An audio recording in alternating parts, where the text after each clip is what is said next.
Well, many dog owners learn the hard way that keeping kennel cough away from their four-legged family members is almost next to impossible. Yeah, the virus is back this year with a vengeance. So what do you need to know should it hit your household? Joining us this morning with the answer is Dr. Keith True from the Animal Care Center in Downers Grove. Good morning to you, sir. Dr. True, can you hear us? It looks like he may be locked up. Yeah. Oh, there he is. Can we try one more time? Dr. True, can you hear us? I can hear you. Can you guys hear me? I think we got you now. So I spend part of my time away from Good Day Chicago working right down the street from you at West Suburban Humane Society, and I've had a lot of experience with dogs that have kennel cough. It is extremely contagious, first and foremost, right? Absolutely. Kennel cough, as well as other respiratory infections, they can be very contagious when other dogs come into contact with each other, and we see that spread rather quickly, especially in boarding facilities, dog parks, places like that.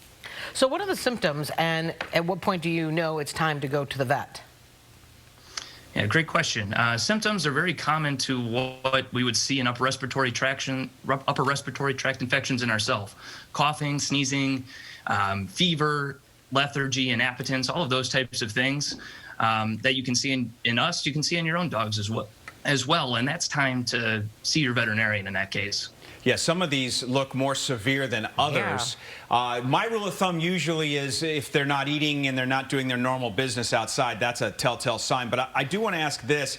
We're in COVID and money's tight for people who are fretting vet bills.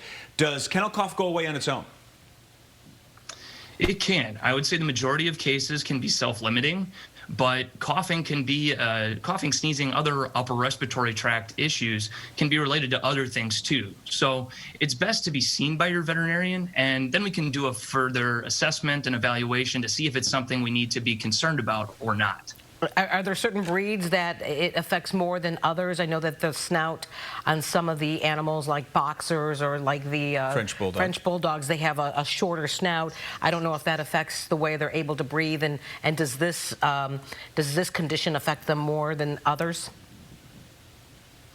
Yeah, it's called brachycephalic, which just basically means those dogs with the shorter faces, they already have a hard time breathing. So when you combo that with an upper respiratory tract infection, you get more inflammation in the nasal cavity, the throat area. It makes breathing harder. So they can be more predisposed to developing more severe signs and complications associated with that particular disease.